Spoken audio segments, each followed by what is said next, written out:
করি, রাজি করি। সকলে চিল্লে একবার করে সমস্বরে পড়ি আলহামদুলিল্লাহ। আমার সাথে বলুন রব্বানা লাকাল হামদ হামদান কাসীরান তাইয়িবান মুবারাকান ফি ইয়া রাব্বি লাকাল হামদু কামা ইয়ানবাগি লিজালালি ওয়াজহিকা। তারা রবের দলের মেম্বার হয়। কার দলের? যারা চালাক তারা রবের দলের মেম্বার হয়, কারণ তারা জানে ওই দলের মেম্বারে একবার মেম্বারশিপ সাইন করতে পারলেই লাভ দুনিয়াতে এবং আখিরাতে। কিন্তু দুনিয়ার মানুষের কোনো কীর্তন করলে লাভ হয় 5 বছরের, উঠে গেলে 10, আর না হয় মাইরা মুইরা পিটা পিটা কোথায় কোথায় জামাতে ইসলাম শিবির টিবির বইলা ধইরা, হেফাজতে ইসলাম বইলা ধইরা, সাইদি সাহেবের নাম নিলে কয়ে জামাতের প্রোডাক্ট।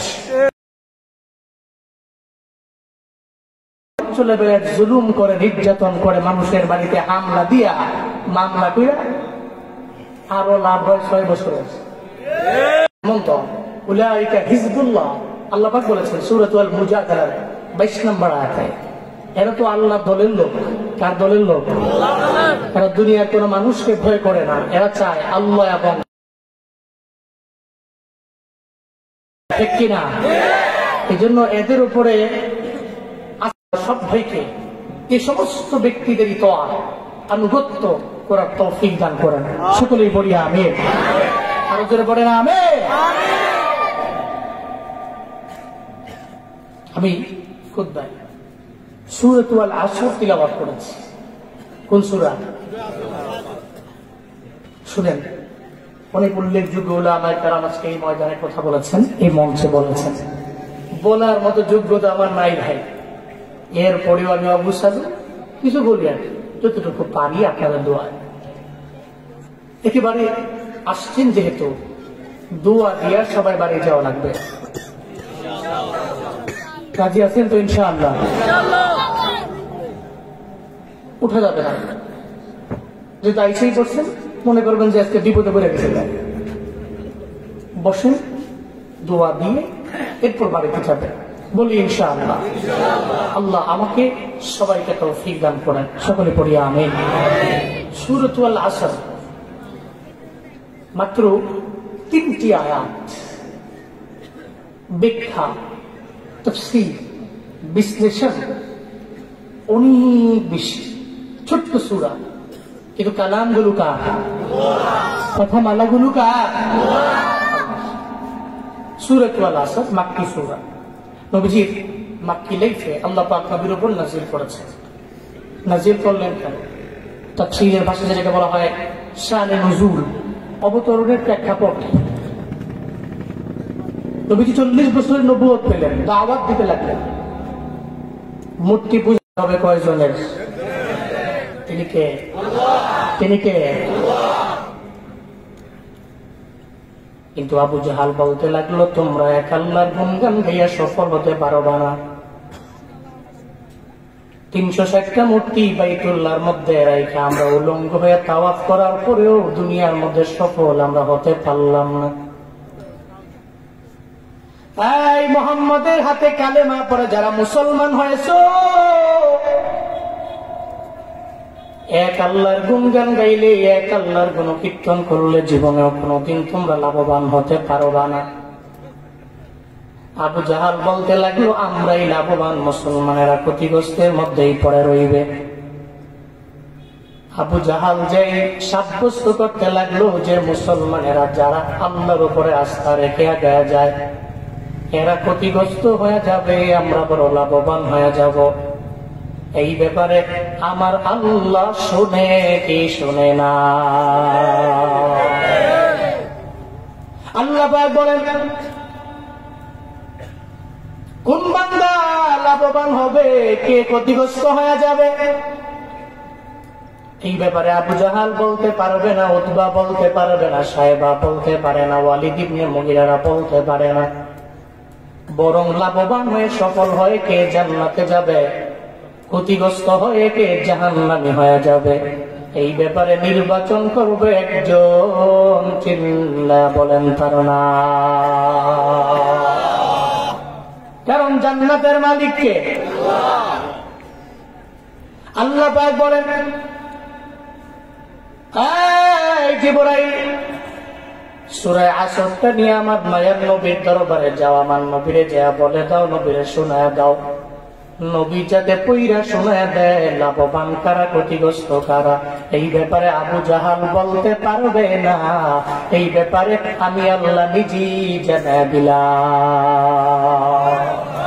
والعصر إن الإنسان لفي خسر إلا الذين آمنوا وعملوا الصالحات وتواصوا بالحق وتواصوا بالصبر। চিল্লা পড়া যাবে কি আল্লাহু আকবার? আরো জোরে আল্লাহু আকবার। আল্লাহ তাআলা বলেন, প্রথমত আবু জাহেলেরা, উতবারা, শায়বারা, ওয়ালিদ ইবনে মুগিরারা ওই সময় কসম না দিলে এদের জুমলাটা মজবুত হয় না। কথায় কথায় কসম কাটে। আজ পর্যন্ত আরবের জমিনগুলোতে দেখবেন কথায় কথায় ওয়াল্লাহ ওয়াল্লাহ ওয়াল্লাহ, শপথ ছাড়া কথা বলতে পারে না। আমি যাব এটা বলার জন্য কসম খায়। ঠিক তদ্রুপ ভাবে তৎকালীন জামানার কাফেররাও বারবার কথায় কথায় শপথ না করলে যার মজা লাগে না। আল্লাহ প্রথমত সূরা আসরের প্রথম আয়াতের মধ্যে আল্লাহ পাক কসম কাটলেন, সময়ের কসম। জুড়ে বলেন কিসের কসম? দুনিয়াতে এত দামি জায়গা যেমন বাইতুল্লাহ বড় দামি, আল্লাহ পাক বাইতুল্লাহর কসম খান নাই। ফিলিস্তিনের জায়গাটা বড় দামি, ওই আকসার কসম আল্লাহ পাক রব্বুল আলামিন খান নাই। সময়ের কসম আল্লাহ কেন খাইলেন? সময় বড় এক দামি সম্পদের নাম। দুনিয়াতে যেই বান্দাগুলো সময়টারে গুরুত্ব দিয়ে আগে যাবে ও সফল হয়ে যাবে, ও লাভবান হয়ে যাবে। যারা সময়ের গুরুত্ব দেয় না জীবনেও কোনোদিনও সফল হতে পারে না, ঠিক কিনা? দুনিয়া বিলাইতে যারা সফল হয়ে গেল, কোম্পানির বড় বড় এমডির দিকে দেখো, মাঝে মাঝে এদের সাথে মোলাকাত করে করে জিজ্ঞাসা করিও কেমনে দামি হয়ে গেলেন। দেখবেন এই ম্যানেজিং ডিরেক্টর আপনারা জানায় দিবে আমি দামি হওয়ার পেছনে সময়ের গুরুত্ব দিয়ে দিনা আমি জন্য আল্লাহ দুনিয়া বিলাইনে আমারে পরিপূর্ণ সফল বানায় ফেললো। যারা সময়ের দাম দিতে জানে না জীবনে কোনোদিনও ডেভেলপ হতে পারবে না, জীবনে কোনোদিনও উন্নত হতে পারবে না।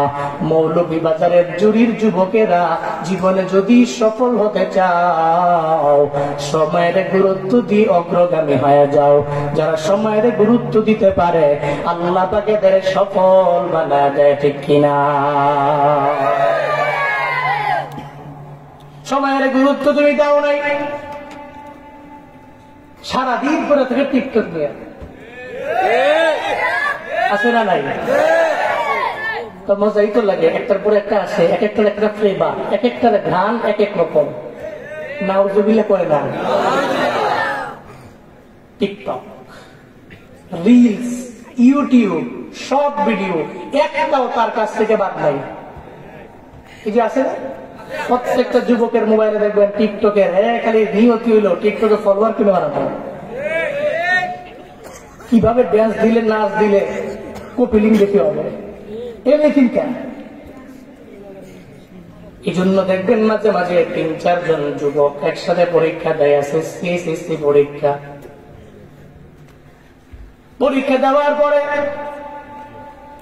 দুইজনে ফেল মারে, দুইজনে প্লাস বা এমন নজির প্রমাণ আছে না নাই? রেজাল্ট দেওয়ার পরের দিন যুবকেরা রাস্তার পাশে দিয়া দিয়া হেঁটে যায়। একটা বৃদ্ধ মানুষ জিজ্ঞেস করে তোমার রেজাল্ট কি বলো না? মুরব্বী বললেন না ফেল মারছে। কি কয়? ফেল মারছে। কেন রে ফেল মারলা? পরীক্ষার প্রশ্ন বড় কঠিন হয়ে গেল। রিজন কি? ফেল মারা রিজন হলো 1 নাম্বার, পরীক্ষার প্রশ্ন কঠিন। আর কি কইেন না, এত কড়া গাদ দিছে আমগরে, এমন কথা বলে কি বলে না? অথচ মুরব্বী তো বুঝতে বাকি নাই। তোমরা তো 4 জন যুবক এক হলের মধ্যে বসে পরীক্ষা দিছ, এই 2 জন A+ পাইলে, তুমি পাও নাই। এর মানে তুমি সময়ের গুরুত্ব দেও নাই। তুমি তো রাত 12টা পর্যন্ত 1টা পর্যন্ত বইয়ের লগে সম্পর্ক নাই, সম্পর্ক ছিল মোবাইলের সাথে, সম্পর্ক ছিল টিকটকের সাথে। তোমার মতো বলে A+ পাবা দূরের কথা, তুমি যে ফেল মারছো এটাও বড় কথা। সময়ের গুরুত্ব দেও নাই, এই জন্য দুনিয়া বিলাইদের পরীক্ষাও তুমি ভালো ফলাফল অর্জন করতে পারলা না। ও যুবক, দুনিয়াতে যারা সময়টারে গুরুত্ব দিয়ে অগ্রগামী হয়ে গেল, আল্লাহ এদের বড্ড দামি বানায় দিল। শুধু তাই না, আখিরাতের লাইনে এরা বড় দামি। যেমন আবু বকর রাদিয়াল্লাহু আনহু দামি, হযরত ওমর বড় দামি, হযরত ওসমান বড় দামি, আলী বড় দামি। আল্লাহ এদের দুনিয়াতে জান্নাতের সার্টিফিকেট দিলেন, বিন্দু মাত্র পরিমাণ সময়ের নষ্ট করেন নাই। সময়ের গুরুত্ব দেওয়ার কারণে এরা রবের দরবারে দামি, ঠিক কিনা? শুধু তাই না, যৌবনকালের সময়টা তোমার দরবারে থাকবে না। এই ময়দানে যারা মুরব্বী হয়ে গেলেন, একটা সময় এরা যুবক ছিল, কে ছিল না? আমরা যারা যুবক আছি, একটা সময় আমরা বুড়া হব, কি হব না? চিরজীবন জুয়ান থাকা যায় না, একটা সময় মুরব্বী হওয়া লাগে। এখানকার মুরব্বীরা জানে জুয়ান কালে আমার বডির মধ্যে যে পরিমাণে পাওয়ার ছিল, আজকে সেই পাওয়ার আমার দেহে নাই। চাইলেই যে আমি ভালো কাজ করতে পারি বিষয়টা এমন না, অনেক সময় আমি পারিও না। কিন্তু জুয়ান কালে চাইলে ইবাদতের মাধ্যমে নিজের সময়টারে যদি বান্দা কাজে লাগাইতে পারে, চাইলে এটা সম্ভব। যদি পারে, মদিনাওয়ালা নবী জানায়া দিলেন, জুয়ান কালের সময়টারেও কেউ যদি দাম দিয়ে আগায় যায়, বুড়া হয়ে গেলে চাইলেই সে নামাজ পড়তে পারে না, রোজা রাখতে পারে না, আমলের লাইনে অগ্রগামী হয়ে যাইতে পারে না। মুরব্বী হয়ে গেছে, এখন চাইলেই তাহাজ্জুদের মুসল্লায় বান্দা দাঁড়ায় যেতে পারে না, ইশরাক করতে পারেন না, আওয়াবিন করতে পারেন না, রোজা রাখতে পারেন না। দেখা গেল বান্দাটা শুয়ে আছে, আল্লাহ পাক রব্বুল আলামিন জানায়া দেয়, আই কিরামান কাতিবিন, আমি আল্লাহ বান্দার কাদের মধ্যে তোমাদের নিয়োজিত ফেরেশতা হিসাবে আমি আল্লাহ রেখে দিলাম। এই ফেরেশতা আমার বান্দা জুয়ান কালে ইবাদত করার কারণে বুড়া কালে চাইলেও সে পারে না, ওই বান্দার আমল নামায় জুয়ান কালের আমল নামার মতো তার আমল নামাটা বুড়া কালেও ভারী বানায়। মদিনাওয়ালা নবী জানায়া দিলেন, জুয়ান কালে যদি ইবাদত করো, বুড়া বয়সে তুমি পারো না, এরপর আমল নামায় নেকি দিবেন কে? জুয়ান কালে করলে, বুড়া কালে পারতেছি না, এরপর শুয়ে রয়েছি, আমার আমল নামায় কে নেকি দিবে? এই জন্য যৌবন কালের সময়টারে দাম দিয়া বান্দা তুমি আগায় যাও। যদি মনে করো যৌবন কালটা হেলায় হেলায় দোলায় দোলায় খেলায় খেলায় বিদায় করে দিবা, চলে যাবে, কিন্তু বুড়া হয়ে গেলে কানলেও জুয়ান কাল আর তোমার দরবারে ফিরে আসবে না রে বাপ।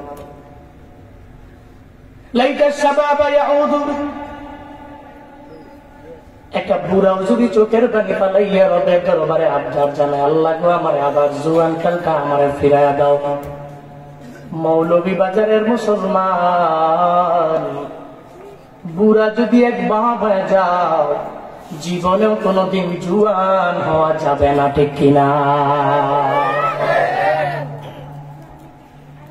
এজন্য নিয়ত করে নেন রে বাবা, এই সামনে 3-4 দিন পরে 14 তারিখ দিবাগত রাত্রের মধ্যে হবে যে লাইলাতুন নিসফি মিন শাবান, শাবানের মধ্য রজনী। রবের দরবারে বড় দামিরা সব রাত আল্লাহ দরবারে সমান, তবে কিছু রাত আছে আমার মাওলার দরবারে অনেক পরিমাণে মর্যাদার দিক থেকে অনেক পরিমাণে দামি। ওই রাতটা হলো শাবানের মধ্য রজনী, লাইলাতুল বরাত যেটাকে বলা হয়, লাইলাতুন নিসফি মিন শাবান। ওই রাতের বেলা কিছু আমল করে পুঁজি বানায় নেন রে বাবা, একটু যদি সময়টাকে কাজে লাগায় আমলের রূপ নিয়ে দিতে পারেন, আল্লাহর কসম করে বলি ওই লাইলাতুল বরাতে আল্লাহ পাক বান্দারে মাফ করে দেয়, মুক্তি দিয়ে দেয়। ওই রাতের বেলা যদি আপনি চোখের পানি ফেলে আরো দরবারে একটু কান্নাকাটি করতে পারেন, দেখা যাবে ওই সময়টাকে গুরুত্ব দেওয়ার কারণে একটা বছরের সমস্ত গুনাহ আল্লাহ পাক মাফ করে দিতে পারে কি পারে না? শাবানের মধ্য রজনী 14 তারিখ দিবাগত রাত, হাদিসের ভাষায় লাইলাতুন নিসফি মিন শাবান। মায়ান নবী জানায় দিলেন, যদি কেউ এই রাতটা পাও, ইদা কানা লাইলাতুন নিসফি মিন শাবান ফাকুমু লাইলাহা ওয়া সুমু নাহারাহা। যদি ওই রাতটা পাও তাহলে রাতের বেলা ইবাদতের মধ্যে মগ্ন হও আর দিনের বেলা একটা রোজা রাখো। কেন ইবাদতে মগ্ন হবা? কারণ ফাইন্নাল্লাহা তাআলা ইয়ানজিলু ফিহা লিগুরুবিশ শামসি ইলা সামাঈদ দুনিয়া। আল্লাহ পাক রব্বুল আলামিন প্রথম আসমানের মধ্যে এই রাতের বেলা আয়েশা বান্দাকে বারবার ডাকে, ফায়াকুলু বলতে থাকে, আলা মুস্তাগফিরিন ফাগফিরলা। কে আছে এমন বান্দা জিন্দেগিতে গুনাহ করে করে করে করে তোমার পুরো সিনাটারে, তোমার পুরো কলবটারে নোংরা বানায় ফেললো, আমি রবের দরবারে এই রাতের বেলা যদি বলতে পারো, হে মালিক জিন্দেগির সমস্ত গুনাহগুলো মাফ করে দিও। মদিনাওয়ালা নবী বলেন, আল্লাহ বান্দারে ডাকে, আয় আয় আয়, আমি আল্লাহ ওই রাতের বেলা এক ফোঁটা চোখের পানির বিনিময়ে মাফ করে দিতে পারি। সবাইটারে কাজে লাগাই রে বাবা। 60 বছর হয়ে গেল, 50 বছর হয়ে গেল, প্রতি বছর একবার সাবালে করার পর পরে রমজান আসে। আপনার প্রতি বছরে লাইলাতুন নিসফি মিন শাবান আপনার দরবারে হাজির হয়ে গেল, বিদায় নিয়ে গেল। লাইলাতুল কদর আপনার দরবারে প্রতি বছর আসলো আর বিদায় নিল। চিন্তা করেন না কোন রাতটাকে আপনি তালাশ করে একটু চোখের পানি ফালাইয়া জিন্দেগির সমস্ত গুনাহগুলোরে মাফ করে নিতে পারলেন রে বাবা, একটু চিন্তা করেন না। অথচ বলেন না রে বাপ, জিন্দেগিতে গুনাহ আছে না নাই? আসেনি? আপনার গুনার ব্যাপারে আপনার বাবা জানে না, মায়ে জানে না। নিয়ত করে একটা আমল শিখাই দিয়ে গেলাম, লাইলাতুন নিসফি মিন শাবান, মানে শাবানের মধ্য রজনী যেই রাতটা, ওই রাতের বেলা 2 রাকাত নামাজ পড়বেন, সালাতুত তাওবার নামাজ, তাওবার নামাজ 2 রাকাত। ওইটা আপনি এশার নামাজ আদায় করার পরে রাতের বেলা 2 রাকাত নামাজে দাঁড়াবেন, সুন্দর করে ওযু বানাইয়া নিজে পবিত্র হয়ে 2 রাকাত নামাজের প্রথম রাকাতে সূরা কাফিরুনটা পড়েন, এরপরে দ্বিতীয় রাকাতে আপনি সূরা ইখলাসটা একটু পড়েন না, সুন্দর করে 2 রাকাত নামাজ আপনি আদায় করে সাইয়্যিদুল ইস্তিগফার একটা আছে রবের দরবারে আপনি বলেন, আল্লাহুম্মা আনতা রাব্বি লা ইলাহা ইল্লা আনতা খলাকতানি ওয়া আনা আবদুক ওয়া আনা আলা আহাদিক ওয়া ওয়া'দিকা মাসতাতু আউযু বিকা মিন শাররি মা সানাতু আবু লাকা বিনি'মাতিকা আলাইয়া ওয়া আবু লাকা বিযামবি ফাগফির লি ফা ইন্নাহু লা ইয়াগফিরুদ যুনুবা ইল্লা আনতা। এই সাইয়্যিদুল ইস্তিগফার সমস্ত ইস্তিগফারের যে লিডার, সমস্ত ইস্তিগফারের নেতা, এটা আপনি মুখস্থ করে অথবা দেখা দেখা মুনাজাত কইরা রবের দরবারে বলেন, আল্লাহ আমি গুনাহ করে ফেলেছি, লাইলাতুন নিসফি মিন শাবানে নাকি তুমি অনেকের মাফ করে দাও, আমারও তুমি মাফ করে দাও। চোখের পানি পালে যদি রবের দরবারে কান্নাকাটি করে বলতে পারেন রে বাবা, এমন হতে পারে আপনার জিন্দেগির সমস্ত গুনাহ মাফ করে দিতে পারে কে? আল্লাহ চাইলেই মাফ করে দিতে পারে।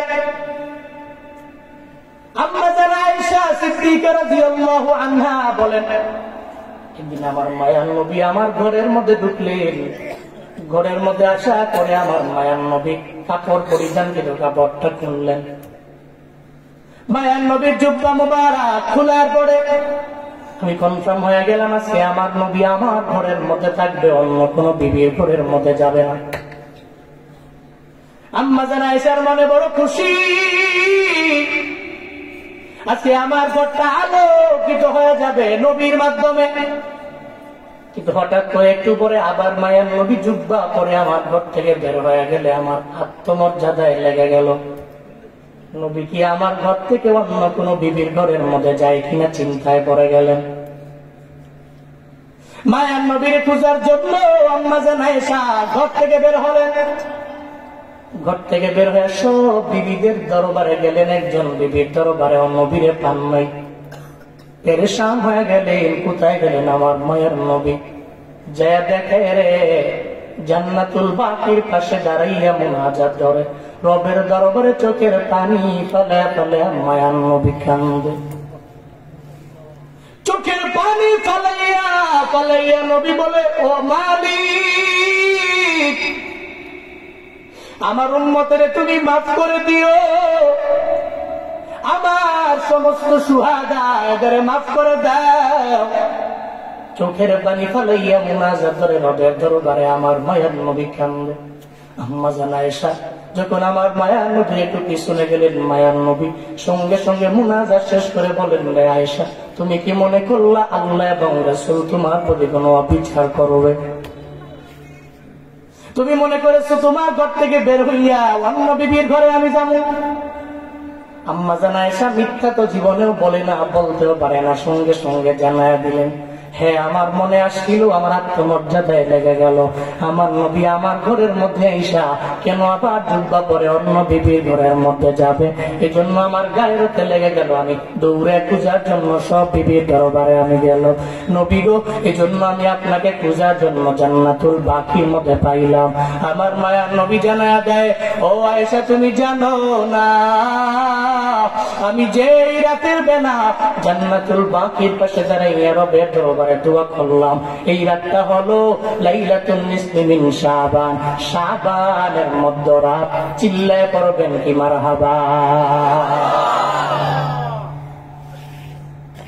এই রাতটা শাবানের মধ্যরাত।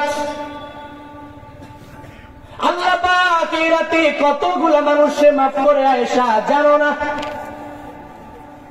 নবীর জামানায় বনু কাল নামক একটা গোত্র ছিল, ওই গোত্রের লোকেরা বেশি বেশি বকরি পালন করত।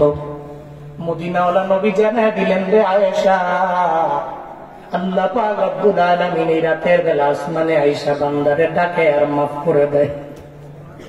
শুধু তাই না, এমন পরিমাণে মাফ করে বুঝাইলে যায় আমার নবী জানায়া দিলেন, বনু কাল গোত্রের যতগুলা বকরি আছে সমস্ত বকরির পশম গুলা গণনা করে কেউ শেষ করতে পারবে না।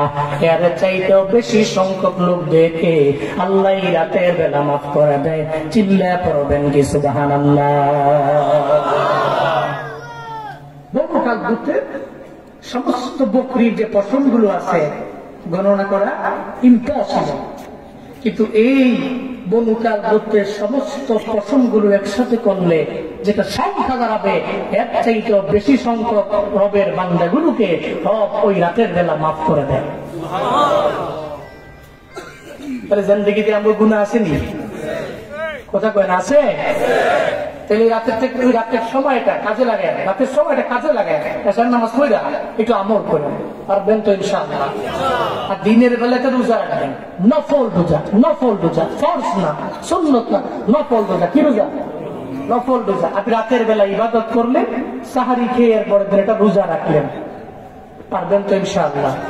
পারবেন তো ইনশাআল্লাহ? হ্যাঁ, এবার আসেন রাতের বেলা রবের দরবারে কি চাইবেন?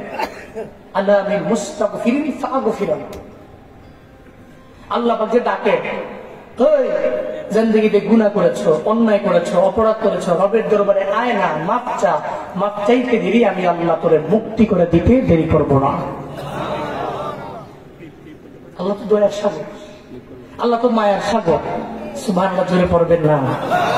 উনি মায়ার সাগর, দয়ার সাগর।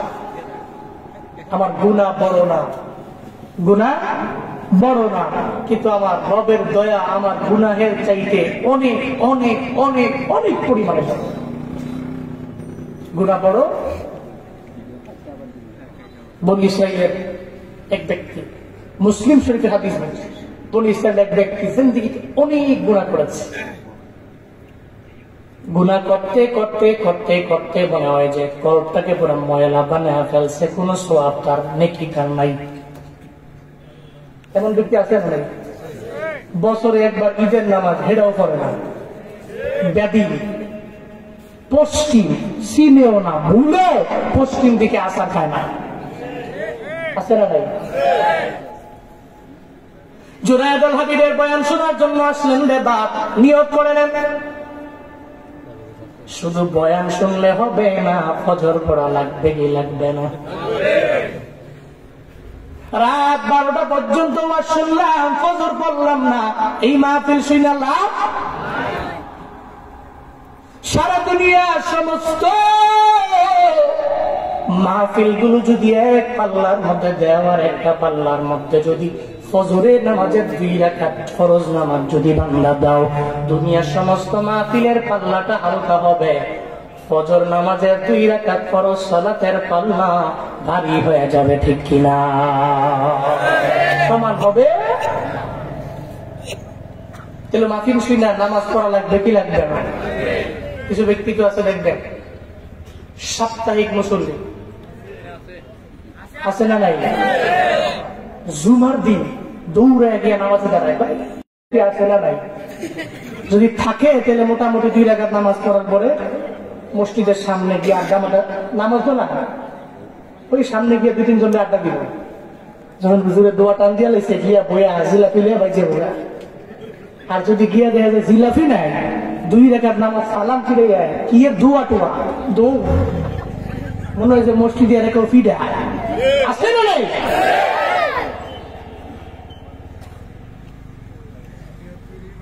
ওয়াজ শুনলে বড় মজা লাগে, কিন্তু নামাজ পড়তে মজা লাগে না। এই জুড়ির মুসলমানেরা, ওয়াজ শুনিও আবার নামাজও পড়িও। ওয়াজও শুনবো, ফজরও পড়বো, ওয়াজও শুনবো, জোহরও পড়বো, ওয়াজও শুনবো, আসর পড়বো। আল্লাহ তৌফিক দান করেন, পড়েন আমিন। বনী ইসরাইলের ওই যুবক মনে মনে চিন্তা ভাবনা করে, আমি তো জিন্দেগিতে এমন অন্যায় করলাম, এমন অপরাধ করলাম, কোন আমল আমার লাইফে আমার নাই, তবে আমি তো মারা যাবো, এমন একটা ভাব আমার বডির মধ্যে চলে আসলো, আমি মারা যাবো। আমারই গুনাহযুক্ত চেহারা নিয়ে রবের দরবারে আমি দাঁড়াতে পারবো না। চিন্তায় পড়ে গেলেন, সন্তানদেরকে ডাকলেন, বললেন ও সন্তানেরা, আমি তো চলে যাব, আমি মারা যাব, তবে আমার মারা যাওয়ার পরে কবরের মধ্যে আমার দাফন করবা না, আমার একটা জায়গায় আগুন জ্বালাইয়া ওই আগুনের মধ্যে আমার ফালাইয়া দিবা, পুরে সারকার করবা। আমার পুরা ছাইগুলো 2টা ভাগ করে, একটা ভাগ আসমানে বাতাসের সঙ্গে উড়াইয়া দিবা, আর একটা ভাগ নদীর পানির মধ্যে ভাসাইয়া দিবা। সন্তানদেরকে বলতেছে, সন্তানরা কয় কি রে, কই কি? বাবা এত কষ্ট করে বাবার মাধ্যমে দুনিয়াতে আসলাম, বাবার কয় মৃত্যুর পরে বলে দূরে নিতাম, বাবার দরবারে বলে বাবা পারবো না, বাবাই কয় না রে, এই গুনাহযুক্ত চেহারা নিয়ে রবের দরবারে তোমার বাবায় দাঁড়াতে পারবে না, রবের দরবারে আমি যে কি বলবো বিন্দু মাত্র পরিমাণ ভাষা আমার জানা নাই, সঙ্গে সঙ্গে মরার পরে তোমরা আমারে পুড়ে ফেলবা, ছাইগুলো বাতাসে উড়ে দিবা আর নদীর মধ্যে ভাসায় দিবা। আল্লাহর এই বান্দার সামনে মালাকুল মউত যখন হাজির হয়ে গেল, রূহটাকে কবজ করে যখন মালাকুল মউত নিয়ে গেল, সে যখন মারা যায়, মৃত্যুবরণের পরে সন্তানেরা বাবার ওসিয়ত তো মানা লাগবে, কবরের মধ্যে নেয় না, আগুনে পুড়ে পুড়ে সরকার বানায় দিল, ছাইগুলোকে 2টা ভাগ করলো, একটা ভাগ আসমানের মধ্যে উড়াইয়া দিল, আর একটা ভাগ নদীর মধ্যে ভাসায়া দেয়। এই যে লোকটার অন্তরের মধ্যে একটা রবের ভয় আছে, লোকটা মনে মনে চিন্তা ভাবনা করলো, আমার আল্লাহ আমাকে মাফ করবে কি করবে না, এই চিন্তা নিয়ে নিজের বডিটা পুড়াইয়া ফেললো। এই ব্যাপারে আমার আল্লাহ জানে কি জানে না? জানে কি জানে না? আল্লাহ তো ভালো করে জানে। আল্লাহ পাক বলছেন, ও বাতাস, আমার বান্দারি ছাইগুলো উড়ে উড়ে নিও না, আমার বান্দারি ছাইগুলো একসাথে করো। আল্লাহ পাক নদীর পানি রে বললেন, রে পানি, আমার বান্দার ছাইগুলো রে বাসায় বাসায় বিভিন্ন নদীর মধ্যে নিয়ে যেও না, আমার বান্দার ছাইগুলো একসাথে করো, এটা আমি আল্লাহর অর্ডার। মৌলভীবাজারের মুসলমান, বলো না বাতাস কথা মানে কার? বাতাস তো আল্লাহর কথা মানে, পানি আল্লাহর কথা মানে।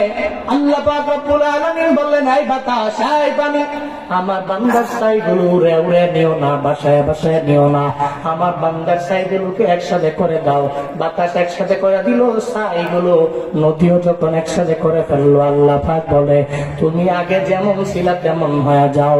আল্লাহ তো কোন বান্দারে বানানোর জন্য আবার পরিবর্তন করার জন্য আল্লাহর লেবার লাগে না, শ্রমিক লাগে না, দিন মজুর লাগে না। আল্লাহ যদি কয় কুন ফায়াকুন হইতে দেরি হয় না, ঠিক কিনা? আল্লাহ কয় কুন, এই ব্যক্তি তুমি আবার আগের মতো হয়ে যাও। সঙ্গে সঙ্গে নবীজি বলছেন, সঙ্গে সঙ্গে ওই ব্যক্তিটা আগের মতো হয়ে গেছে। আল্লাহর সামনে দাঁড়ানো, আল্লাহ কয় কিরে, নিজের পুইরা ফেলেছ, কি অন্যায় করেছ, কি অপরাধ তুমি করেছ? জিব্রাইল, ফেরেশতা, মিকাইল, সমস্ত ফেরেশতারা তার ডানে বামে দাঁড়ানো। আল্লাহ জিজ্ঞেস করছে, কি হয়েছে তোমার? কেন নিজের পুরা ফেলার জন্য সন্তানদেরকে অস্বীকার করছো? আল্লাহ জিন্দেগিতে এমন কোন বড় গুনাহ নাই আমি করলাম না। আল্লাহ, আমার জিন্দেগিতে বড় বড় গুনাহ আমি এমন কোন গুনাহ নাই করলাম না। এই গুনাহযুক্ত চেহারা নিয়ে, বডি নিয়ে আপনার দরবারে আমি দাঁড়াইতে পারবো না। এই জন্য এই বডি আপনার সামনে দাঁড়াবে, চিন্তায় পড়ে গেলাম, আমি সন্তানদের জানাই দিলাম, ওসিয়ত করে গেলাম, মরণের পরে আমার দাপন না করিয়া যাতে পুইরা সরকার বানায় দেয়। গুনাহযুক্ত বডি নিয়ে যাতে আল্লাহর দরবারে আমার না যেতে হয়, আপনার ভয়ে নিজের পুরা জন্য আমি আদেশ দিয়েছি। চিল্লায় পড়বেন কি মারহাবা?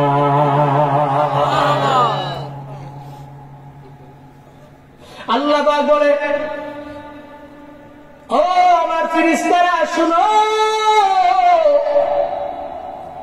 আমার এই বান্দা গুনাহের কারণে নিজের দাফন পর্যন্ত করতে দেয় নাই, পুরো দুনিয়াকে সরকার বানায় ফেললো।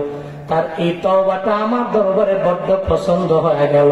তোমরা সাক্ষী থাকো, এই বান্দার জিন্দেগির গুনাহগুলো মাফ কইরা আমি আল্লাহ তার জান্নাতের মেহমান বানায় দিলাম। আতিনা ফি দারে দুনিয়া না হাসানাতিনা ফি দারে উকবা না হাসান ইয়া রিয়াসুল মুস্তাগীসি নবদিনা নবদিকার বিল উলুমে ওয়াল গিনা হর গরিবে নেকো তু তৈয়ার है झूना मंगे उसको तू बेजार है। আল্লাহ পাক চাইলে লাইলাতুল নিসফি মিন শাবানে আমারে তোমারে মাফ করে দিতে পারে। গোলাম, তোমার জিন্দেগীর সমস্ত বড় বড় গুনাহগুলো সামনে হাজির করে ওই রাতের বেলা এক ফোঁটা চোখের পানি ফেলে যদি রবের দরবারে কাঁদতে পারো। জুনায়েদ আল হাবিব বলে গেলাম, আল্লাহ রাতে বহু মানুষরে মাফ কইরা বেগুনা মাসুম বানায় দিবে। আল্লাহ যদি আমারে তোমারে মাফ কইরা জান্নাতের মধ্যে দিয়া দেয়, বলো না আল্লাহর বিন্দু মাত্র পরিমাণ লস হবে? আছে? ওই রাতে সময়টার গুরুত্ব দিও। আল্লাহ ওই রাতে আমল কইরা রবের পক্ষ থেকে ক্ষমা লয়া মাসুম হইয়া বাড়িতে যাওয়ার মতো তৌফিক প্রত্যেকটা ভাইকে দান করেন। আরো জোরে বলেন আমিন। সময় যাচ্ছে কিন্তু কত বছর হিসাব করেন, কত বছর পাইছেন লাইলাতুল কদর? কয় বছর তালাশ করে আমল করে আল্লাহর কাছ থেকে 1000 মাসের চেয়েও উত্তম বদলা নিতে পারছেন? বলেন তো কেউ? মাগো মাগো মাগো মাগো, এই কই যাও, বসো। মুরব্বী উঠছে কে? মনে করছি অন্য হুজুর, না না উড়ুন যেত না। মনে করছে চোখ টুক বন্ধ করে কত নামাজ করে যাবো গানে হুজুরে, আমিও যাবো গান। আর একজন উঠছেন না, আমি তো চাইছি না মনে হয়, সেটা ক্লান্ত তো, আমার নাতে তো উঠতে যাও না, দইরা লইয়া বইয়া চাপা দিয়া রাগ করছেন? কোন মার খাবা জোরে করে আমি বসেন। আর একজন উঠলে হারে নিয়ে 5 মিনিট ওয়াজ হইব, হ্যাঁ কই দেওয়ার লাগবে, কে রে উঠছে কইছে বুঝছি বেশি ঠিক এটা, জোরে করে আমি।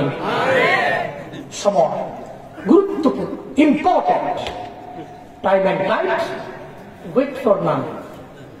কারোর জন্য সময় স্রোত অপেক্ষা করে না, এ সময় দামি। এজন্যই কসম কেটেছেন কে?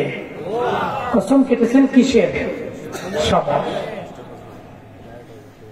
ইন্নাল ইনসানা লাফি খুসর, আল্লাহ পাক বলছেন সমস্ত মানুষরা ক্ষতিগ্রস্তের মধ্যে পড়বে, সমস্ত মানুষরা। এখানে আবু বকরও পড়ে গেল ওই সময়ে, ওমরও পড়ে গেল, ওসমান পড়ে গেল, আলী পড়ে গেল, ওই জায়গার ভিতরে আবু জাহালও পড়লো, অতবাও পড়লো, সাইবাও পড়লো, ওয়ালিদ ইবনে মুগীরাও পড়লো, আবু সুফিয়ান পড়লো। সমস্ত লোকেরা এর ভিতরে আছে। এবার সুবিন্যস্ত করেছেন এবং ভাগ করেছেন এই ক্ষতিগ্রস্তদের মধ্যে লাভবান কারা। ভাগ করেছেন। ভাগ করার ক্ষমতা আবু জাহালের আছে? বলছি কিন্তু প্রথমেই যে ক্ষতিগ্রস্তকে আর লাভবানকে, এটা পরে আবু জাহাল কেন বলবে, অতুবা কেন বলবে, সাইবা কেন বলবে, ওয়ালিদ ইবনে মুগীরা কেন বলবে? এ ব্যাপারে তো ভাগ করবে কে?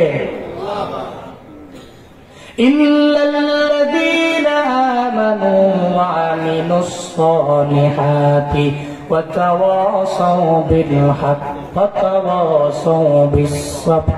চিল্লায়ে পড়েন আল্লাহু আকবার। আরো জোরে আল্লাহু আকবার। আল্লাহ পাক বলেন দুনিয়ার সমস্ত মানুষেরা ক্ষতিগ্রস্ত হয়ে গেল, তবে এদের মাঝে 4 গুণে গুণান্বিত বান্দারা লাভবান। এদের মাঝে 1 নম্বরে আল্লাযীনা আমানু, যারা ঈমানদার এরা লাভবান। ঘোষণা আমার না, চিল্লা বলেন ঘোষণা কার? আবু বকর আলাদা হয়ে গেল, দুনিয়ার সমস্ত মানুষের ক্ষতিগ্রস্ত। ওই জায়গায় তো আবু বকর ছিল, কিন্তু ঈমান আনার কারণে আবু বকর আলাদা হয়ে গেল, আবু জাহাল পৃথক হয়ে গেল, ওমর আলাদা হয়ে গেল, অথবা আলাদা হয়ে গেল। আল্লাহ পাক বললেন যারা ঈমানদার এরা ক্ষতিগ্রস্ত হতে পারে না, এরা কি লাভবান? কি ভাগ করেছেন কে? আল্লাহ। এই জন্যই তো হযরতে বিলালের দাম আমার আল্লাহর দরবারে কম না বেশি? কে সেই বেলাল ছিল জান্নাতের মধ্যে, যেই বেলালের হাঁটার আওয়াজ পাওয়া যায়? কি দামি ছিল!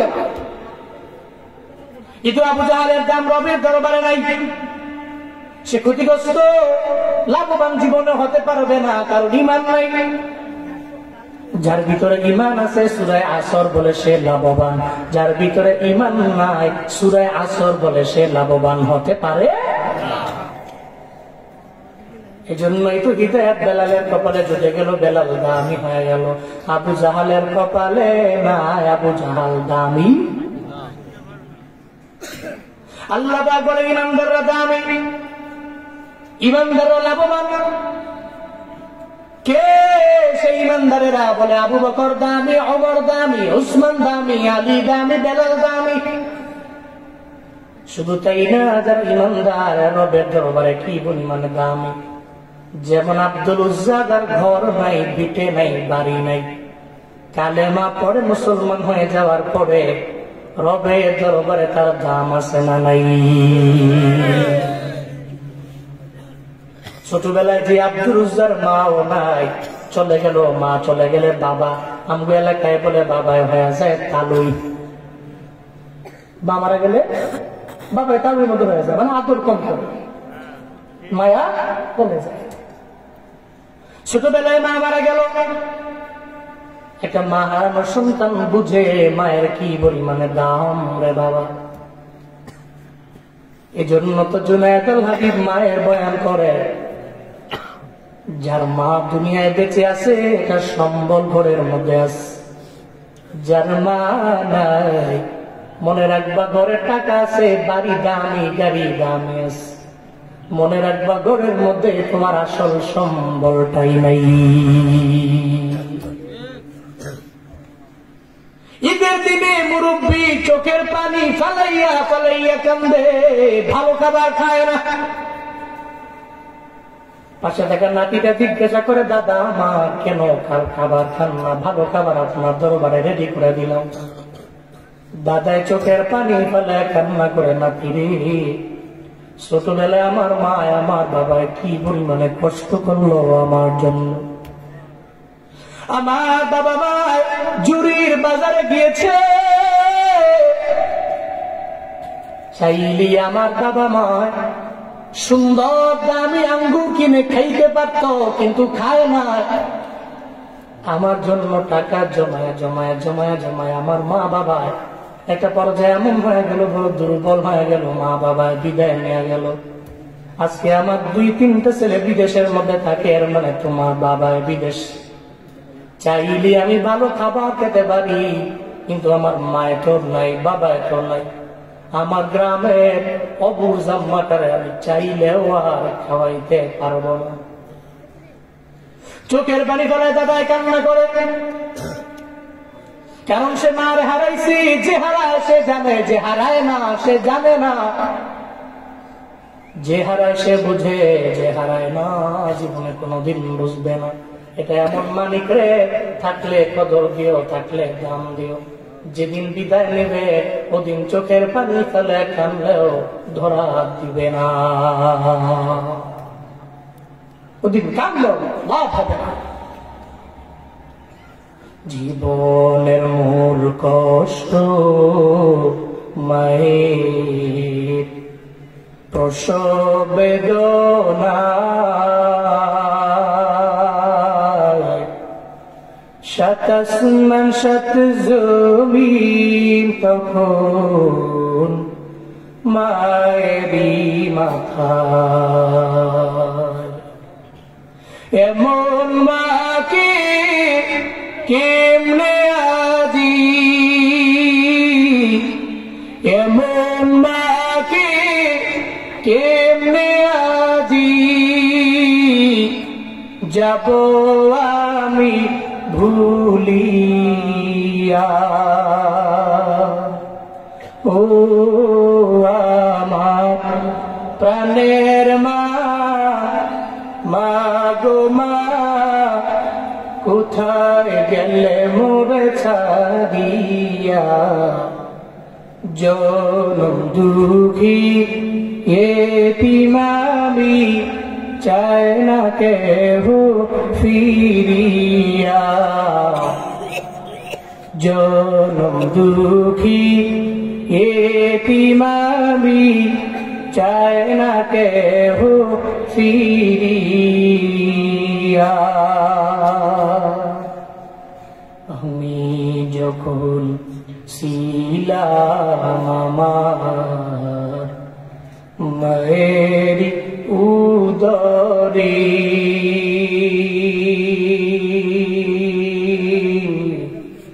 চলাফেরা করতেন যে মায়, কত কষ্ট করি। আমার সুন্দর মুখ দেখে মায়ের, আমার সুন্দর মুখ দেখে মায়ের, দেখা যায় দেখাশায়া। ও আমার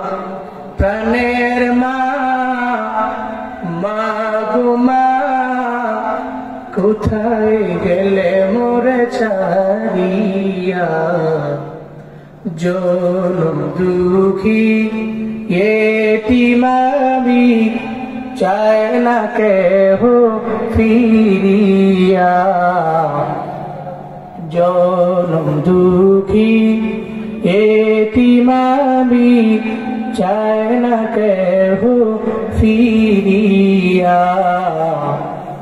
জনম দুঃখী এতিম আমি, চায় না কেহ ফিরিয়া।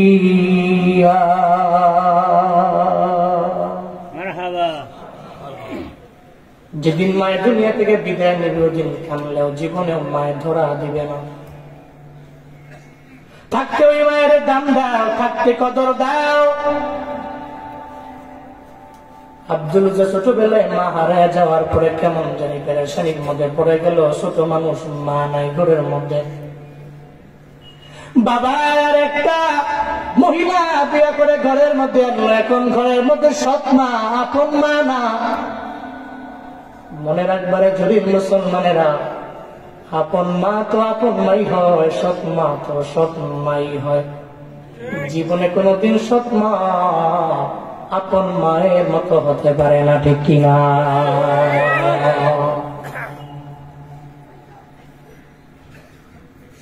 আপন মা তো আপন মাই। আব্দুল ঘরে সৎ মা। এবার কয়েকদিন পরে বাবাও চলে গেল। এখন আপন মাও নাই, বাবাও। সৎ মা মনে মনে ভাবে জুয়ান মানুষ, তার ঘরের মধ্যে না রেখে চাচা করে দিয়ে দিই, ওখানে কাজ টাজ করবো, এক দুবেলা পাইলে খাইল না পাইল। চাচা ঘরের মধ্যে দিয়ে দিল। সারাদিন রাত লাগে পরিশ্রম করার পরে এক বেলা জুটলে দুই বেলায় জুটে না। একটা দিন যখন আব্দুল উজ্জার চাচা আর আব্দুল উজ্জা দুইজনে খাবারের প্লেটের মধ্যেই বসে গেল। আব্দুল উজ্জার চাচায় খায়, আব্দুল উজ্জা খায় না। চাচা একবার বলে কেন খাও না, কোন জবাব দেয় না। দ্বিতীয়বার আবার বলে কেন খাও না, জবাব নাই। তৃতীয়বার আবার বলে কেন খাও না, কোন জবাব দেয় না।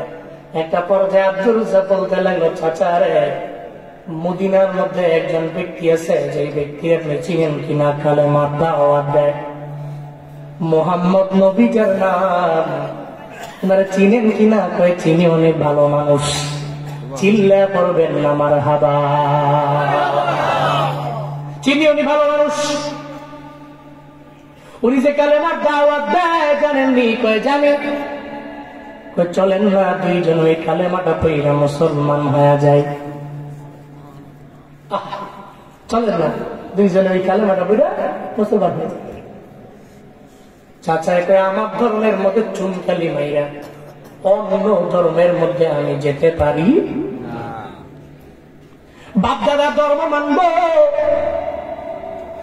মুহাম্মদের ধর্ম মানতে পারি না। আব্দুল উজ্জা কই নবীর প্রেমের সাগরের মধ্যে আমি ডুব দিলাম।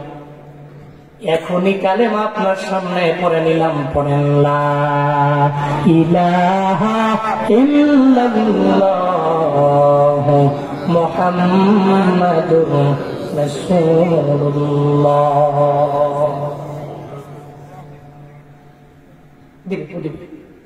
কালেমা পড়ে মুসলমান। এবার আব্দুল উজ্জার চাচা মাথা গরম না ঠান্ডা? কেউ ঠান্ডা না গরম? গরম হয়। আমার ঘরের মধ্যে খাইকা, আমার খায়া, আমার গুণ বাদ দিয়া অন্যজনের গুণজন গাইবা হবে না। যা আছে সব দিয়া দাও, এটাই দুনিয়ার নিজাম। সন্তানের দরবারে বাবাই ভালো।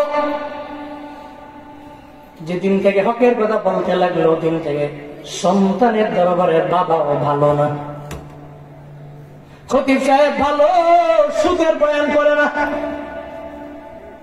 মাটির নিচের বয়ান করে, আসমানের উপরের বয়ান করে, বাকি মাঝখানে কিছু বলেও না। এই জন্য খতিব সাহেব ভালো করে বেতন যা লাগবে বাড়ায় দাও। হঠাৎ করে যেদিন জুমার দিনে খুতবার মধ্যে সুদের ব্যাপারে বয়ান করতে লাগলো, মাথা নষ্ট হয়ে গেল। ওই এই খতিবরে কালকে থেকে ঘাড় ধরে ধাক্কা দিয়ে বের করে দাও, সাথে আঘাত লাগলেই মানুষ এটাই করে, ঠিক কিনা? সাথে আঘাত লাগলে মানুষ এটাই করে। হকের কথা সবার সহ্য হয় না। আব্দুল উজ্জাদ চাচা বলে, আমার সামনে কালেমা পড়ে মুসলমান হয়ে গেছো, আমার সামনে কালেমা পড়ছো মুসলমান হয়ে গেল, তাহলে তুমি আমার দলের না, যাও তোমারে দিলাম সব, আমার এক এক করে দিয়ে দাও। আব্দুল উজ্জাদ কয়, যেহেতু আমার না, আপনার সম্পদ সব আমি আপনারে দিয়ে দিলাম, ধরেন।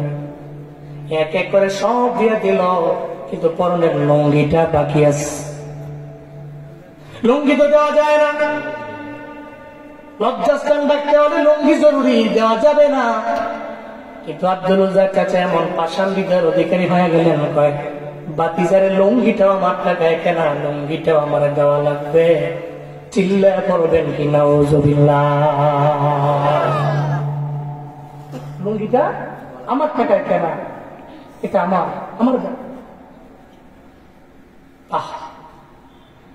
আব্দুল উজ্জাদ মনে মনে চিন্তা করে, লুঙ্গিটা দিয়ে দিলেই তো লজ্জাস্থান সবাই দেখে ফেলবে, ফরজ তরল হয়ে যাবে। লুঙ্গিটা দিয়ে দিলে কেমনে আমি এক জায়গা থেকে আর এক জায়গার মধ্যে যাবো? চোখের পানি ফেলে ফেলে চাচা দরবারে আবদার জানায়, চাচা আমার দুনিয়াতে আমি মা হারাইছি ছোটবেলা, আমার বাবাও নাই, আমার মাও নাই। ও চাচা, আমার এই লুঙ্গিটা যদি একটু ভিক্ষা দেন, আমার লজ্জাস্থান থেকে ডেকে মদিনায় চলে যাবো, আর আমি আসবো না আপনার এলাকায়। চাচা হৃদয় বড় পাষাণ, বলতে লাগলো, বাতিজারে লুঙ্গি আমার টাকায় কেনা, আমার দাও, আমার লুঙ্গি আমার দেও, নাইলে কালেমা ছেড়ে দাও। কালেমা তো ছাড়তে পারবো না, লুঙ্গিটা দিয়ে দিলে দিয়ে দিতে পারিব, অসুবিধা নেই। চোখের পানি ছেড়ে দিয়ে দিয়ে বলে, হে মালিক, কি কপাল আমার, কি কপাল, আমি মা বাবা হারাইছি। আজকে আমি এতিম হওয়ার কারণে আমার পরনের লুঙ্গি পর্যন্ত আমার না, চাচার টাকায় কেনা হওয়ার কারণে কালেমা পড়ার পরে চাচা আমার দরবারে লুঙ্গিটা চায়। তবে অসুবিধা নাই, আল্লাহ কালেমার দিকে তাকায়, আপনার দিকে তাকাইয়া এই লুঙ্গিটা পর্যন্ত খুইলা আমি দিয়া দিলাম, লুঙ্গিটাও খুলে আমি দিয়ে দিলাম। ধরে লজ্জাস্থান কোনোভাবে ঢাইকা চাচার কাছ থেকে বিদায় নিয়ে দৌড় সৎমান ভয়ের সঙ্গে দরওয়াজার পাশে গিয়ে দাঁড়িয়ে মাকে ডাকছে, মা ঘরে আছেন? আবার ডাকছে, মা ঘরে আছেন? মা ঘরে আছেন? বের হয়ে দেখে আব্দুল উজ্জাদ উলঙ্গ, পুরো বুড়িতে কোনো কাপড় নেই। অবাক হয়ে গেল, লজ্জায় চোখ অবনত করে নিচে নামিয়ে ভিতরে গেলেন। আবার আব্দুল উজ্জাদ, কে তোমার এমন করলো, তুমি মায়েরে বলো না। কই, মারে আমি কালেমা পড়ার কারণে চাচা আমার দরবার থেকে সব নিয়ে গেল, লুঙ্গিটা পর্যন্ত নিয়ে গেল। তোমার চাচায় বুঝি লুঙ্গিটা পর্যন্ত নিয়ে গেল, একবার আমার দরবারে কি জন্য আসলা? তুমি তো আমার দলের না। কয়েক ঘরের মধ্যে একটা কম্বল আছে, নিয়ে থাকলে আমার দেন না, একটু লজ্জাস্থান রেখে আমি চলে যাব, থাকবো না। আমি বড় গরিব, আমার ঘরের মধ্যে কিছু নাই। এরপরে বারবার রিকোয়েস্ট করার পরে একটা কম্বল দিলেন। কম্বল দিয়ে নিজে লজ্জাস্থানটাকে কোন রকম ঢাইকা বলে, মারে বিদায় দেন, আপনাদের এখানে থাকতে পারবো না, আমি চলে যাব মদিনায়, নবীর দরবারে যাব, আর আমি আসবো না। চিল্লা পড়বেন কি মারহাবা। আর আমি থাকবো না, চলে যাব মদিনায়, চলে যাব। আব্দুল উজ্জাদ তো লুঙ্গি হারাই গেল, পুরা শরীর উলঙ্গ হলো। আমি আমার ইমানের জন্য কি হারিয়েছি? আপনি আপনার ইমানের জন্য কি হারিয়েছেন? কি হারিয়েছেন বল? দাদায় মুসলমান, আব্বায় মুসলমান, এদের ঘরে জন্ম নিয়েছি তো আমিও মুসলমান। নামে নামে কামে না, নামে নামে হয়েছি, কামে হইতে পারি না। আল্লাহ আমাদের সবাইকে কামের মুসলমান বানিয়ে দেন। সকলেই বলছি আমিন। নামে মুসলমান হওয়া যাবে, কামে হতো কামে।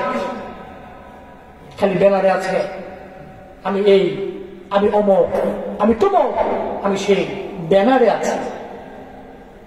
ব্যানারে তো মানুষ কত কিছুই লাগায়, ঠিক কিনা? কিন্তু কাজে বাস্তবে কয়জনকে দেখি, কয়জন আছে নেতা হওয়ার আগে মুস্তাফা করলে মনে হয় কুল বালিশ, হাতটা কি কুল বালিশ, নরম তুলতুলে।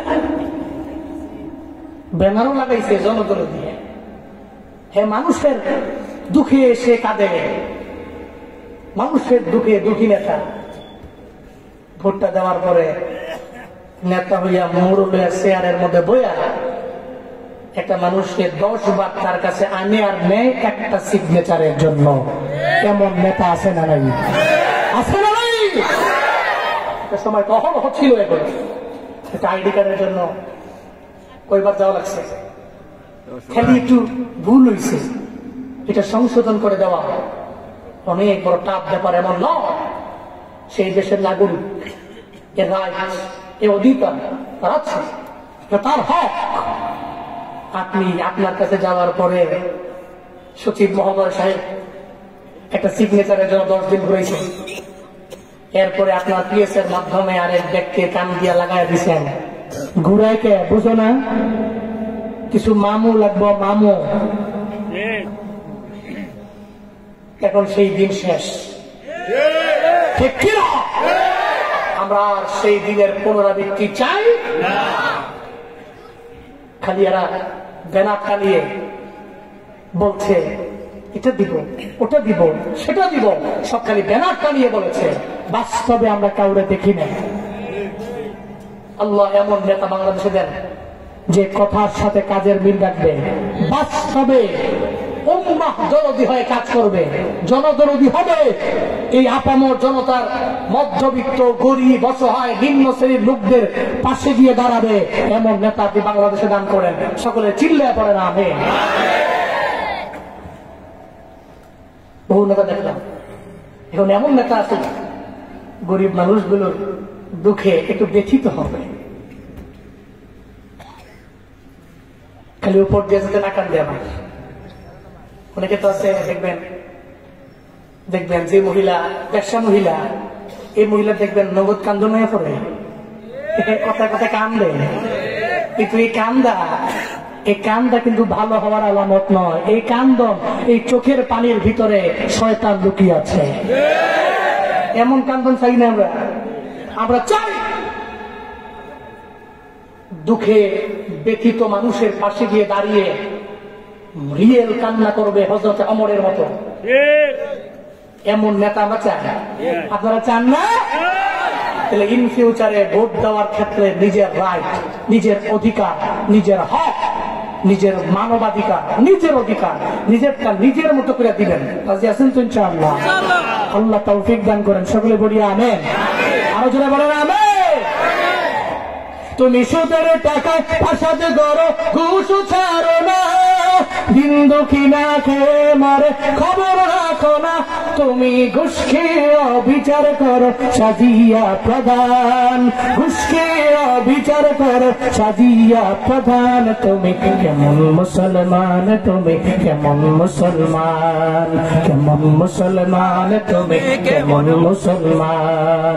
তুমি নবীর উম্মত দাবি করো, সুন্নাহ মানো না, নবীর অপমানে তোমার হৃদয় কাঁদে না।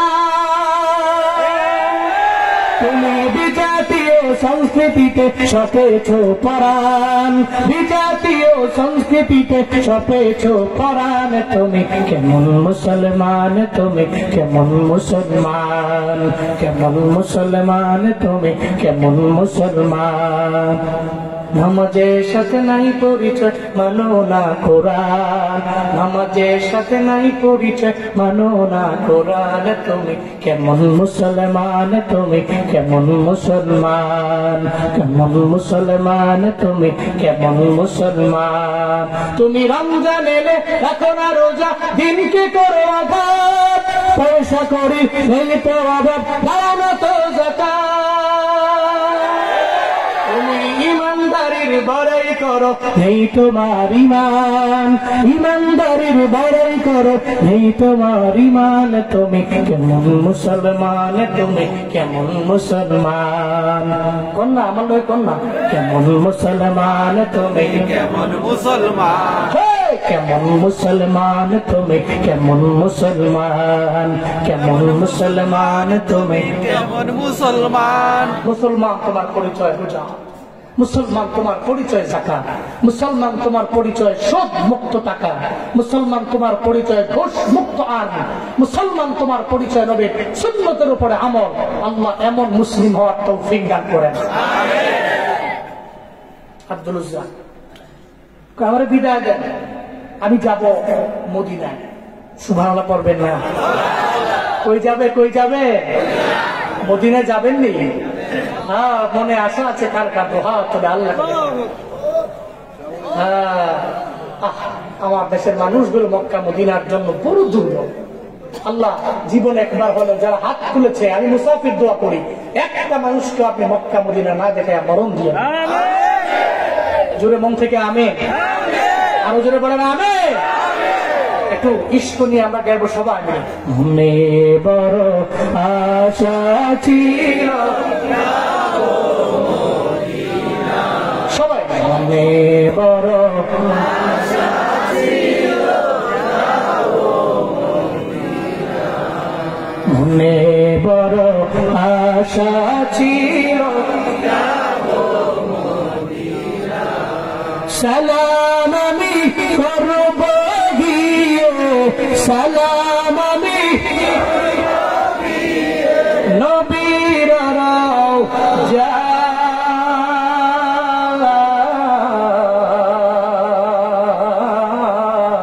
মনে বড় আশা ছিল, মনে বড় আশা ছিল। আরব সাগর পাড়ি দিব, নাই কয় আমার তরি পাখি না তরি যাব জানাতে ভর করি। আরব সাগর পাড়ি দিব, নাই কয় আমার তরি পাখি না তোরে যাব জানাতে ভর করি। আমার আশায় আছে সম্বল নাই, আশায় আছে করি কেউ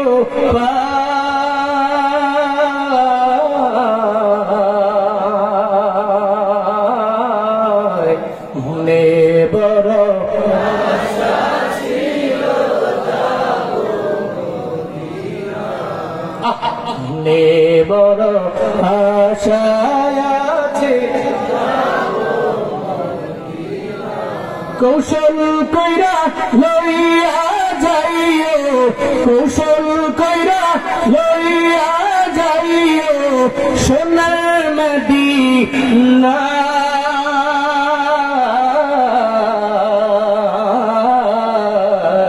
মনে বড় আশা ছিল,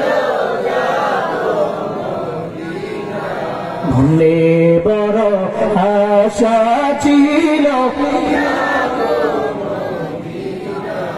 আল্লাহ জীবন একবার হলেও ইশওয়ালা এই উম্মতগুলোকে আপনার রওজায় না নিয়ে, নবীর রওজায় না নিয়ে আপনি মরণ দিয়ে না। আরো জোরে পড়ে না নেই। আব্দুল রাজ্জাক বিদায় দেন, যাচ্ছি মদিনায়, নবীর কাছে যান। যে মসজিদে নবীর দরওয়াজা দিয়ে উকি মারছে, নবীজি বয়ান করছে। নবীকে কে আসছে দেখো তো, যা দেখে আউলাকে সে পাগল বেশ একটা ব্যক্তি দাঁড়িয়ে আছে, ওনাকে বেড়া নিয়ে ভিতরে আসছে। নবী কয়, কি তোমার পরিচয়? নবী গো, আমার 1 নাম্বার পরিচয় হলো আমি একজন ইমানদার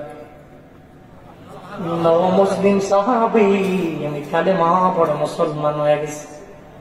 আমার 2 নাম্বার পরিচয় হলো আমার মাও নাই, আমার বাবাও নাই, আমি একজন এতিম। মায়ার নবীর দরবারে যায় যদি কেউ বলছে আমি এতিম, চোখের পানি ফালায়া ফালায়া ফালায়া ফালায়া আমার মায়ার নবী তারে দেখা জোড়া জোড়া কাঁদছে। কারণ নবী জানে রে এতিমের কি পরিমানে কদর। কারণ তার মাও নাই, তার বাবাও নাই, সে বড় এতিম, বড় অসহায়। নবী কয়, এতিম তুমি মুসলমান হয়ে গেল, তোমার পরনের মধ্যে কম্বল, কোনো কাপড় নাই। নবী, আমি কালেমা পড়ার পরে সবার আইছি, কি নাম তোমার? আমার নাম আব্দুল উজ্জা। আজকে থেকে তোমার নাম আব্দুল উজ্জা থাকতে পারে না, তুমি উজ্জার গোলাম হতে পারো না। আজকে থেকে আমি নাম নবী এই সাহাবীদেরকে সাক্ষ্য রেখে তোমার নাম দিয়ে দিলাম আব্দুল্লাহ। চিল্লা পড়া যাবে কি মারহাবা? আজকে কি নাম? আল্লাহর কাছে 2টা নাম সবচেয়ে বেশি প্রিয়। 1 নম্বরে আব্দুল্লাহ, 2 নম্বরে আব্দুর রহমান। কয়টা নাম? হ্যাঁ, এখন যাকে নাম আব্দুল্লাহ, যাকে নাম আব্দুর রহমান, এরা কোনো কাম হয়ে গেছে। আল্লাহর কাছে আমার নামটা সবচেয়ে বেশি প্রিয়। সুবহানাল্লাহ কইতেন না? আল্লাহর কাছে 2টা নাম সবচেয়ে বেশি প্রিয়। এখন তো আমরা নাম রাখতে গেলে অমুক নায়কের নাম কি আছে এর সাথে মিলায় রাখ, নায়িকার নামের লোকে মিলা, সুন্দর হইব, সুন্দর হইব। নাম রায় পিঙ্কু, ডিঙ্কু। আমি সাভারে বড় হয়েছি, ওখানে বাবাকে ব্লক করতেন মসজিদ মাদ্রাসায়। আমরা 3 ভাই, ওই জেদ ধরে ওখান থেকেই বড় হওয়া। সাভারে আসে গেল, ওখানে মসজিদ কমিটির ভিতরে 3 জন ব্যক্তি ছিল, আপন 3 ভাই। বড় ভাইয়ের নাম হইল গান্ধা। কি গান্ধা মানে বুঝেন না? এই যে আমাদের এলাকায় বলে তরকারি নষ্ট নষ্ট হয়ে যায় না, আমাদের এলাকায় বলে গান্ধা। বড় ভাইয়ের নাম হচ্ছে গান্ধা। যিনি মেজো ভাই তার নাম হইল পসা। কি নাম? পসা। 3 নাম্বার যিনি তার নাম হচ্ছে ফলাই নাই। গান্ধা, পসা, ফলাই। মানে গান্ধা হয়ে গেছে, এরপরে পুচ্ছে নষ্ট হয়ে গেছে, 3 নম্বর জন ফলাই দিছে। কি নামের মিল লাগছে না? উজুবিল্লাহ কইতেন না? আমি ভাবলাম মনে মনে, আসলে কি এদের নাম কি এটাই নাকি অন্য কোনো নাম আছে? অনুষ্ঠানে কোন অনুষ্ঠানে দেখি যে মাইক নিয়ে বলতেছে উপস্থাপক সাহেব, এখন বক্তব্য রাখবেন জনাব মোহাম্মদ গান্ধা মিয়া।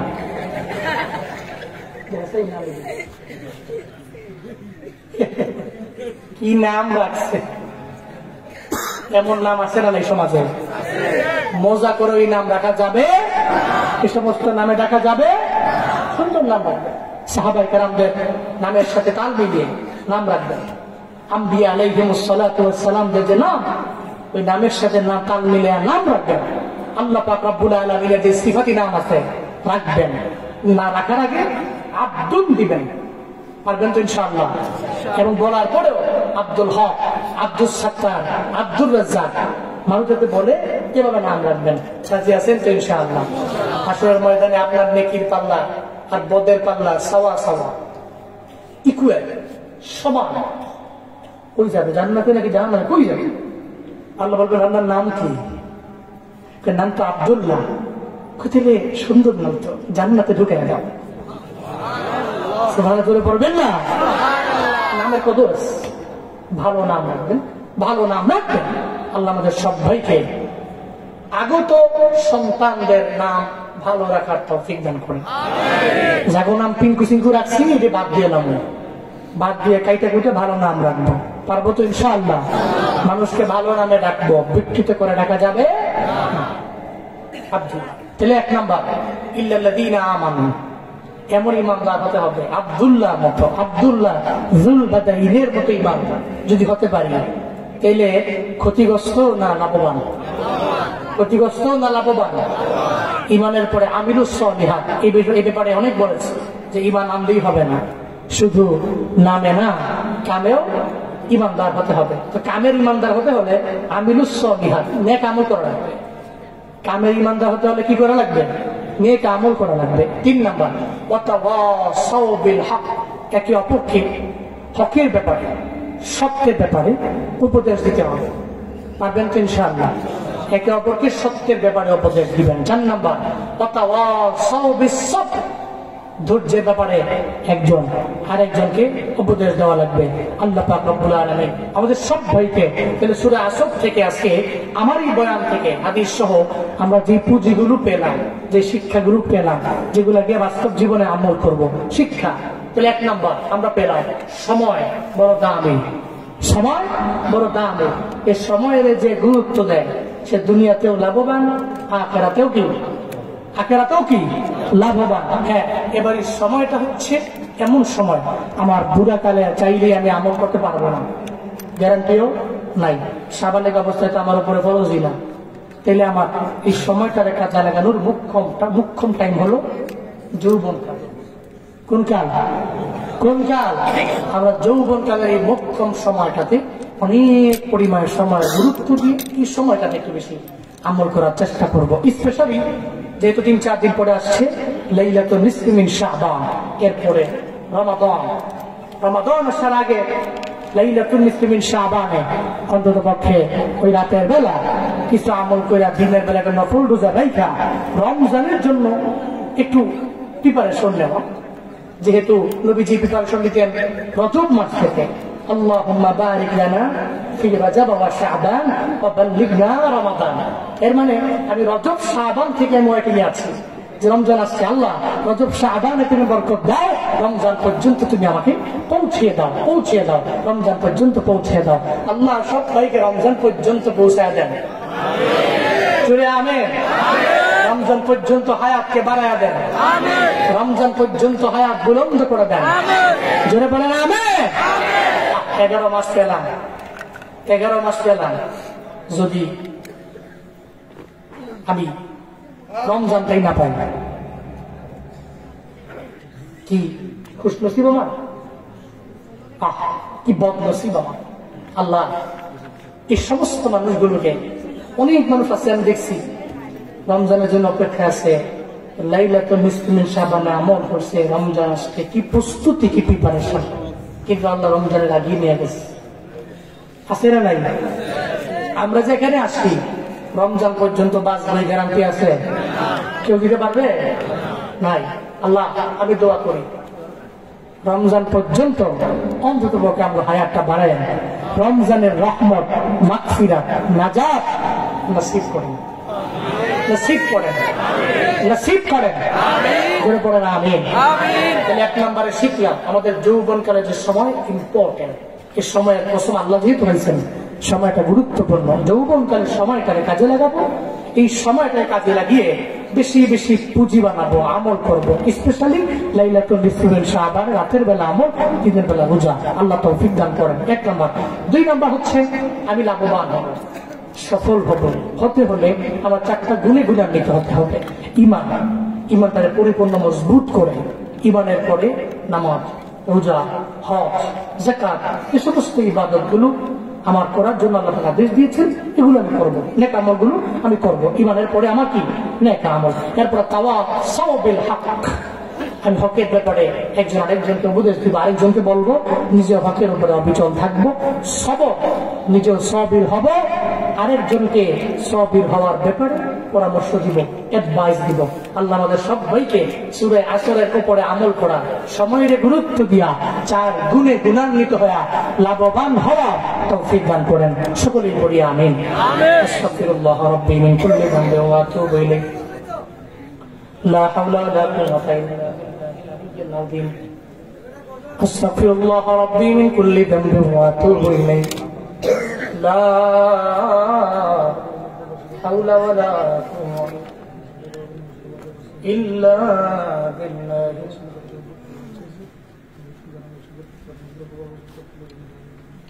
اللهم صل على سيدنا نبينا شفينا حبيبنا مولانا محمد صلى الله تعالى عليه وعلى آله وأصحابه وبارك وسلم। অন্তত পক্ষে এটার জন্য রুখসত চাচ্ছি। আসবা আসবা। আস্তাগফিরুল্লাহ রাব্বি মিন কুল্লি যামবিন ওয়া আতুবু ইলাইহি। লা হাওলা ওয়া লা কুওয়াতা ইল্লা বিল্লাহিল আলিয়্যিল আযীম। আলহামদুলিল্লাহি রাব্বিল আলামিন। اللهم آمين يا رب العالمين يا مجيب السائلين يا حلال المشكلات يا رافع الدرجات يا دافي البليات يا شافي الأمراض يا كافي المهمات يا أرحم الراحمين. اللهم اجعلني صبورا واجعلني شكورا واجعلني في عيني صغيرا وفي أعين الناس كبيرا. اللهم اجعلنا من المستجابين للدعوات.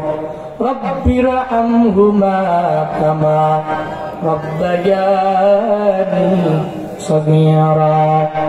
رب ارحمهما كما ربياني صغيرا. ও দয়ার মালিক, কুদরতের নজর দিয়ে তাকায় দেখেন গভীর রাতে আপনার কতগুলো আশিকিন জাকিরিন শাকিরিন বান্দা নিয়ে আমি বড় গুনাহগার। আয় আল্লাহ, যখন মানুষের দরওয়াজা বন্ধ, আপনার দরওয়াজা বন্ধ হয় না রে আল্লাহ। জিন্দেগীর গুনাহগুলো নিয়ে পাহাড় পরিমাণ গুনাহ নিয়ে আপনার দরওয়াজায় হাত মালিক, জিন্দেগী সব গুনাহগুলো আপনি মাফ করে দেন রে আল্লাহ। আয় আল্লাহ, দুনিয়ার ভিক্ষুক এক দরওয়াজায় ভিক্ষা না পাইলে আরেক দরওয়াজায় যায়, ওই দরওয়াজায় ভিক্ষা না পাইলে আরেক দরওয়াজায় যায়, ওই দরওয়াজায় ভিক্ষা না পাইলে আরেক দরওয়াজায় যায়। আয় আল্লাহ, আপনি ফিরে দিলে যাওয়ার মতো আর কোন জায়গা নাই রে আল্লাহ। আয় আল্লাহ, গুনাহ মাফ করানোর জন্য আপনার দরওয়াজায় হাজির হয়ে গেলাম।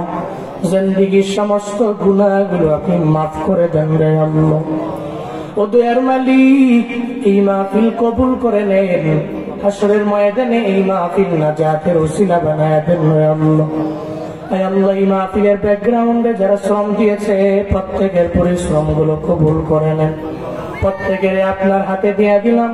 আয় আল্লাহ, জামিন জিম্মাদার হয়ে যান রে আল্লাহ। ও দয়ার মালিক আল্লাহ, এই মসজিদটাকে কবুল করে নেন, দিনের মার্কাজ বানায় দেন রে আল্লাহ।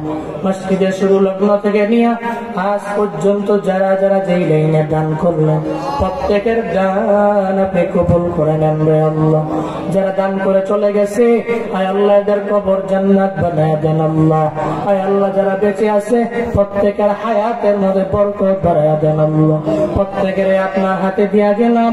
আয় আল্লাহ, জামিন জিম্মাদার হয়ে যান রে আল্লাহ। আয় আল্লাহ, যারা মাটি দিয়েছে ভরাটের জন্য আয় আল্লাহ কবুল করে নে। আর মনে কি আশা, প্রাণে কি বেটা আমি জানি না, আপনার জানার বাকি নেই। প্রত্যেকের মনের নেক বাসনা পূরণ করে দেন আল্লাহ। আয় আল্লাহ, মসজিদ কমিটিকে কবুল করে নেন। আয় আল্লাহ, মাহফিল কমিটিকে কবুল করে নেন আল্লাহ। এই মাহফিলের জন্য অনেকে শ্রম দিয়েছে, প্রত্যেকের নাম আমি বলতে পারবো না, আমার জানা নেই, আপনার জানার বাকি নেই। প্রত্যেকের দানগুলো আপনি কবুল করে নেন আল্লাহ। আয় আল্লাহ, কয়েস সাহেব এই মাহফিলের জন্য শ্রম দিয়েছেন, কবুল করে নেন। আপনার হাতে দিয়ে গেলাম। আয় আল্লাহ, সুস্থতা নিয়ামত দান করেন আল্লাহ। আয় আল্লাহ, অনেকে অসুস্থ আছে, আয় আল্লাহ দুনিয়ার ডাক্তার চিকিৎসা করবে আমরা জানি এরা ওসিলা, তবে ডাক্তাররা ভালো বানাইতে পারে না। আয় আল্লাহ সিফতে আফিয়াত আজলা কামেলা দান করেন রে আল্লাহ। আয় আল্লাহ এই মাহফিলে যারা যারা জি বয়ান করেছেন প্রত্যেক বয়ানের উপরে বক্তা শ্রোতা আমল করার তৌফিক দান করে। 5 ওয়াক্ত নামাজি বানায় দেন, রোজাদার বানায় দেন, নেক আমল করনেওয়ালা বানায় দেন, আপনার খাস বান্দা আপনি বানায় দেন রে আল্লাহ। রমজান পর্যন্ত প্রোগ্রাম সুস্থতা সহিত আঞ্জাম দেওয়ার তৌফিক দান করেন আল্লাহ। লাইলাতুল নিসফি মিন শাবান ওই রাতে কিছু পুঁজি বানানোর তৌফিক দান করেন আল্লাহ। দিনের বেলায় নফল রোজা রাখার মতো তৌফিক আপনি দান করেন আল্লাহ। মক্কা মদিনা জিয়ারত করার তৌফিক দেন, যারা গিয়েছে বারবার যাওয়ার তৌফিক দান করেন আল্লাহ। আয় আল্লাহ এই ময়দানে কাজ যেন মানায়, মায়ের কবর জান্নাতের বাগান বানায় দিন। যাদের বাবা নাই বাবার কবর জান্নাতের বাগান বানায় দেন। যাদের আব্বা আম্মা বেঁচে আছেন মা বাবার দোয়া নিয়ে চলার তৌফিক দান করেন আল্লাহ। আয় আল্লাহ কত মা বোনেরা আমি গুনাহগারের সাথে হাত বাড়াইলেন, মা বোনদেরও কবুল করে নেন। আবেদা বানায় দেন, জাহেদা বানায় দেন, মুসল্লিয়া মুজাক্কিয়া বানায় দেন, রাবেয়া বসরির মতো ওলিয়া বানায় দেন আল্লাহ। রব্বানা তাকাব্বাল মিন্না ইন্নাকা আনতাস সামিউল আলিম ওয়া তুব আলাইনা ইয়া মাওলানা ইন্নাকা আনতাত তাওয়াবুর রহিম। আয় আল্লাহ প্রবাসীরা দোয়া চেয়েছে এই মাহফিলের জন্য, যাদের অক্লান্ত পরিশ্রমের টাকা আছে রে আল্লাহ। আয় আল্লাহ প্রবাসীদেরও কবুল করে নেন, প্রবাসীদের মনের নেক বাসনা পূরণ করে দেন আল্লাহ।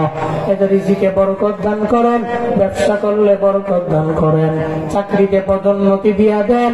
আমার দেশের যেই ছেলেরা বাংলাদেশের বাহিরে থাকে রে আমার আল্লাহ, প্রত্যেকটা রেমিটেন্স যুদ্ধকে আপনার হাতে দেয়া গেলাম, প্রত্যেকের জামিন জিম্মাদার আপনি হয়ে যান রে আল্লাহ। ওয়া সাল্লাল্লাহু তাআলা على خير خلقه وعلى آله وأصحابه أجمعين آمين آمين آمين وارحمنا معهم وارحمنا معهم واجعل آخر كلامنا عند الموت لا إله إلا الله محمد رسول الله।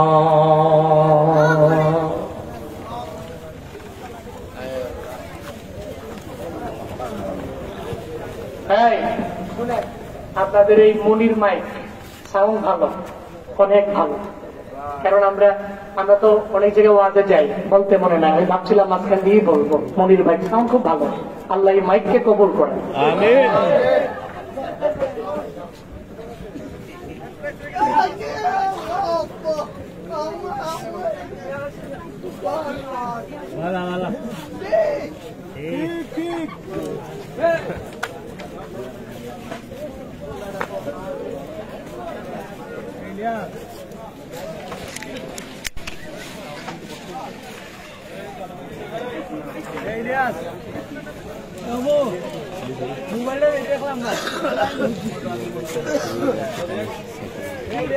কোন kita harus খুবই ভালো kita harus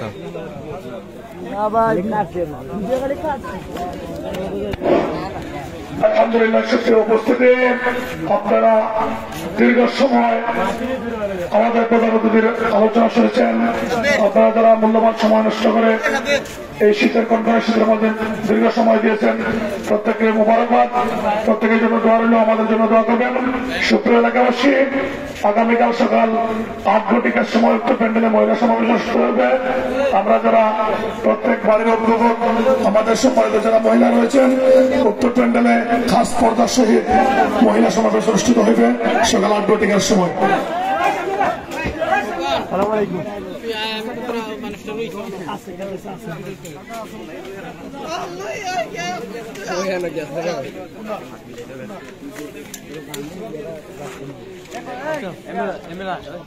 এত বড়